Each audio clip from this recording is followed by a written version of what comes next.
10. El dios del fuego, 10. Mucho antes que Fu Hai existió el mago encantador, D.S. Chuyun, señor de la humanidad. Descubrió el uso del fuego, y el mundo aprendió de él a cocinar los alimentos. Sus descendientes fueron los encargados de custodiar el fuego. Él mismo se convirtió en el dios del fuego. Es la materialización del Señor Rojo, que aparece como uno de los 5 ancianos en la creación del mundo. El dios del fuego es adorado como dueño de la montaña sagrada del sur. El cielo de las estrellas de fuego, el cuarto sur del cielo y el pájaro rojo forman parte de su dominio.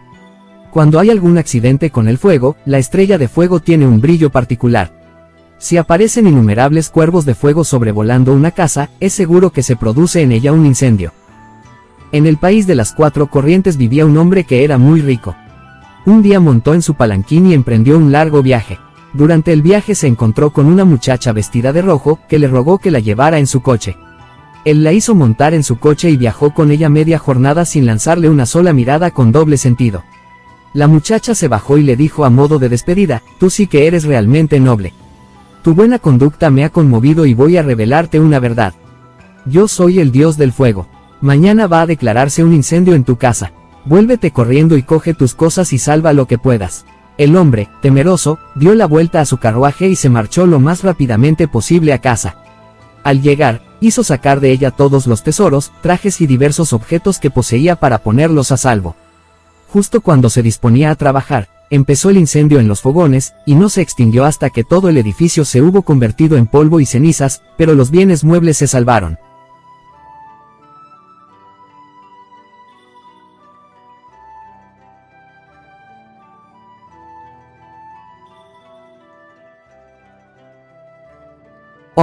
Los 3 dioses que gobiernan el mundo, 11.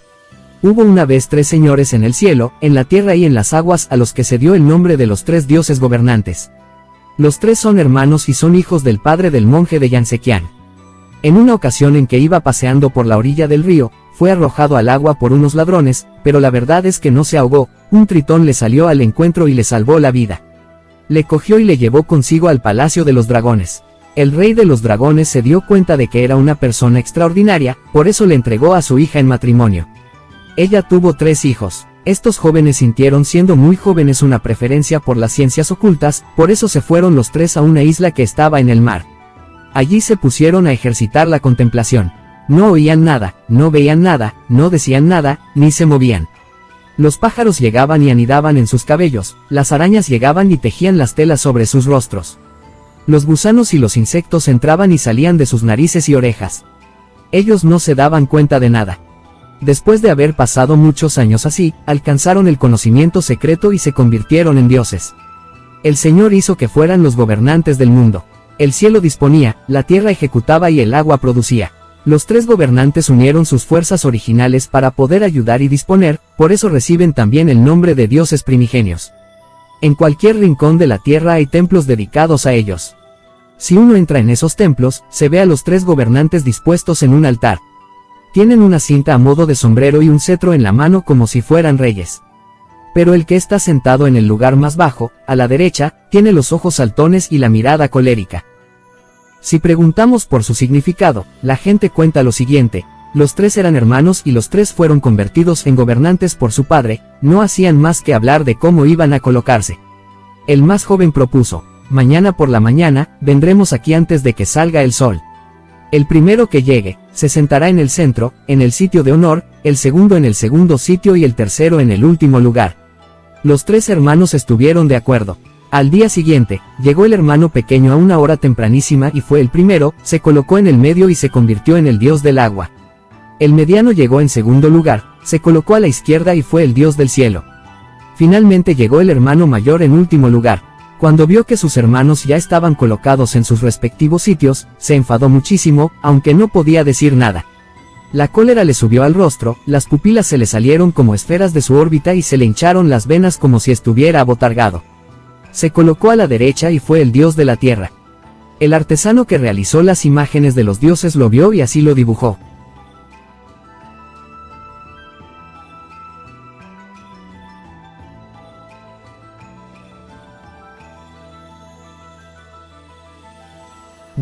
Confucio, 12. Cuando nació Confucio, Apareció un Qilin y escupió una piedra de nefrito, en la que había una inscripción: Hijo del cristal de roca, tú te convertirás en un reino coronado. El niño fue creciendo. Cuando alcanzó una altura de 9 pies, era de cara negruzca y feo. Los ojos eran saltones, la nariz arregazada. Los labios no llegaban a ocultar sus dientes y las orejas presentaban unas enormes aberturas. Pero trabajaba mucho en sus estudios y se interesaba por todo. Así llegó a ser santo. En una ocasión subió a lo más alto de una gran montaña con Yan Hui, su discípulo preferido. Desde allí la vista abarcaba hasta Yansequiang en dirección al sur. ¿Puedes ver qué es eso que ondea en la torre de la ciudad de Wu?, le preguntó a Yan Hui. Yan Hui miró en aquella dirección con atención, forzando su vista, y respondió: es un trozo de tela blanca. No, le respondió Confucio, es un caballo blanco. Y si se miraba de cerca, realmente era eso lo que era. La gran montaña dista 1000 millas de la capital, Wu, y el hecho de que Confucio pudiera distinguir un caballo blanco a aquella distancia, mostraba su agudeza visual. Yan Hui ya nunca volvió a igualar a Confucio, aunque veía por lo menos algo blanco, por eso se le da el nombre de segundo sabio. En otra ocasión cavaron un pozo en su casa. Entonces surgió un animal que parecía una oveja, pero que no tenía más que una pata. Nadie sabía lo que era, así que le preguntaron a Confucio. Él contestó: es una oveja saltarina. Cuando se aparece, es señal de que va a haber grandes lluvias. Y, efectivamente, poco después hubo una fuerte lluvia. Otra vez apareció en Yansequiang, en el campo, un objeto. Era verde y circular, del tamaño de un melón. El rey de Ts Chu se lo envió a Confucio e hizo que le preguntaran qué era. Él contestó: la cosecha de remolacha verde da fruto en Yansequiang cada 1000 años una vez, el gobierno del mundo recae sobre quien lo encuentra. En otra ocasión desenterraron en la casa de Confucio un enorme hueso. Lo pusieron en un coche y se lo enviaron a Confucio para preguntarle sobre él. Contestó: en tiempos antiguos, el gran Yu hizo que se reunieran los príncipes de los distintos reinos en torno a él. El único que no apareció fue el Señor de los Vientos. Yu hizo que le dieran muerte y le enterraran aquí. El Señor de los Vientos, ese era su nombre, era un gigante. Luego ese hueso es de él. Cuando se aproximaba la muerte de Confucio, el príncipe de Luz encontró un Qilin durante una cacería y lo mató. El Qilin que había aparecido cuando nació Confucio tenía una cinta roja anudada al cuerno por la madre. El Qilin muerto todavía llevaba esa cinta en el cuerno. Cuando Confucio se enteró, se echó a llorar. Mis enseñanzas no sirven para nada. ¿Qué hago aquí? Voy a tener que morir. Puesto que el Qilin solo aparece cuando hay un gran hombre en la tierra. En aquella época, Confucio escribió en su libro sobre la sangre y la caída de los estados. Con esta reflexión dejó la pluma y no siguió escribiendo. Además soñó que estaba en un templo, situado entre dos flechas centrales. Les decía a sus discípulos: voy a morirme. La canción dice: la gran montaña cayó derribada. La cumbre del cielo se rompió. El sabio hacia allí partió. Luego se tendió en la cama, enfermó y murió. No solo sabía lo que iba a pasar en su vida futura, sino que también veía lo que pasaría tras su muerte. El sueño en el que se vio a sí mismo en el templo en medio de dos enormes flechas era un símbolo de la veneración que se le tendría en los siglos venideros. Pero dio también muestras de su alta sabiduría tras su muerte. En una ocasión, el malvado rey Tsinschi Wang, que había sometido a todos los estados y había puesto bajo su mando todo el reino, llegó al hogar de Confucio. Se acercó a su tumba. Quería que la abrieran y ver lo que había dentro. Todos los funcionarios le aconsejaron que no lo hiciera, pero no les escuchó. Se cavó una entrada y entraron en la cámara del sarcófago. La madera parecía estar completamente nueva. Cuando la golpeaban, sonaba como si fuera una roca. A la izquierda del sarcófago había una puerta, que conducía a una cámara interior. Allí había una cama, una mesa con libros y vestidos, todo lo que necesitaba un hombre vivo. Tsinschi Wang se sentó en la cama y miró hacia el suelo. Allí había un par de zapatos de seda roja, con un motivo de nubes bordado. Eran nuevos y estaban limpios, sin polvo. Había un bastón de bambú apoyado en la pared. El rey llevó los zapatos junto al sarcófago, cogió el bastón y salió de la tumba. Apareció repentinamente una tablilla en la que estaban escritos los siguientes versos. Tsinschi Wang ha sometido a 6 reinos. Abre mi tumba y encuentra mi cama. Me roba los zapatos y coge mi bastón. En cuanto llegue a Shakayu encontrará su final. Tsinschi Wang se asustó mucho e hizo que volvieran a cerrar la tumba. Cuando iba de camino hacia Shakayu contrajo unas fiebres y murió. Cuando Dschungli fue elegido rey tras la dinastía Han, pagó de su propio bolsillo la cantidad de 10.000 monedas para que se construyera un edificio superpuesto al templo de Confucio, mejorándolo. Al construirlo encontraron la litera de Confucio, su mesa, su jergón, su espada y sus zapatos. Un trabajador del templo llamado Dschungli, que estaba cortando el césped de delante del edificio principal, encontró en la tierra 7 cetros de nefrito. Uno se lo guardó para él y los otros se los llevó a Dschungli. El rey los hizo poner en la mesa de Confucio. Esta mesa se encontraba en el edificio en que él había impartido sus enseñanzas. Junto a las paredes también había una cama. Encima de la cama colgaba un gran tonel.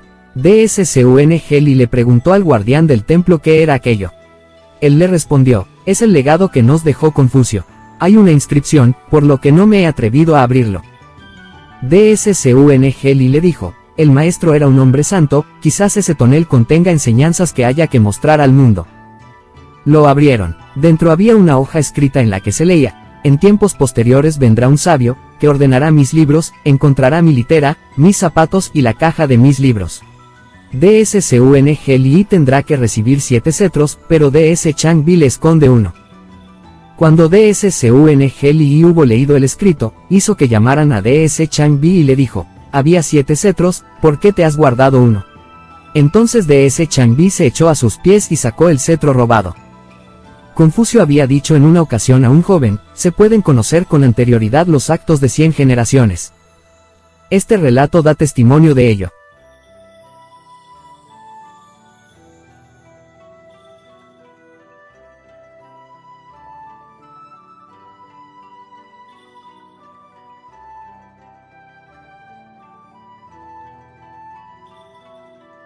XIII. El dios de la guerra, 13.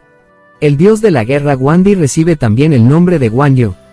En la época en que el turbante amarillo hacía peligrar la paz del reino, él se unió a otros 2 a los que había encontrado en la calle y que, como él, sentían un gran amor por su patria. Uno de ellos fue posteriormente el rey Liu Bi, el otro se llamaba Dschungli. Los 3 llegaron a un huerto de melocotones y se juraron fidelidad como si fueran hermanos, a pesar de que pertenecían a diferentes familias. Sacrificaron un caballo blanco y se juraron fidelidad hasta la muerte. Guan Yu era sincero, fiel, justo e intrépido hasta la temeridad. Le gustaba leer el libro de Confucio sobre el florecimiento y la caída de los imperios. Ayudaba a su amigo Liu Bi a someter al turbante amarillo y a descubrir la tierra de las 4 corrientes. El caballo sobre el que cabalgaba se llamaba Liebre Roja y podía recorrer 1000 millas en un solo día. Tenía un cuchillo en forma de media luna, al que llamaba Dragón Verde. Sus pupilas eran bellas como las de las mariposas de la seda y sus ojos rasgados, como los del ave fénix. Tenía el rostro tan rojo como escarlata y una barba tan larga, que le colgaba hasta la barriga. En una ocasión en que estaba en presencia del rey, este le dio el sobrenombre de Conde de la Bella Barba y le regaló una funda de seda para que pudiera proteger su barba. Vestía un traje de brocado verde. Cada vez que luchaba mostraba un arrojo invencible. Aunque estuvieran ante él 1000 soldados o 10.000 caballeros, él los atravesaba como si solo fueran aire.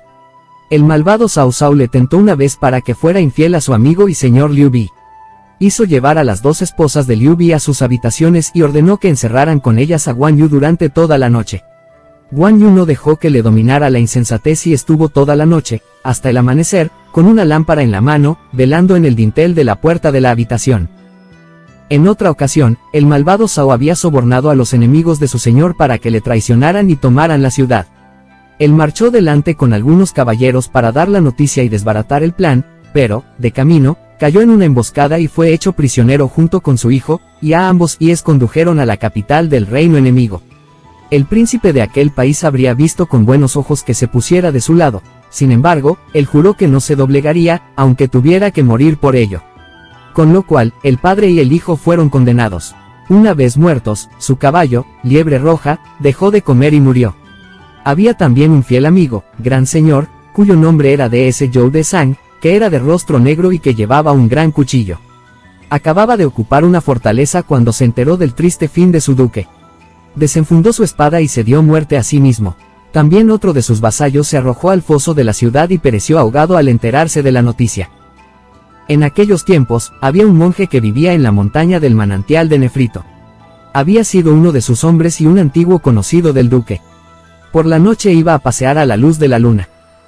En una ocasión escuchó una voz llevada por el viento que gritaba, «Quiero volver a tener mi cabeza».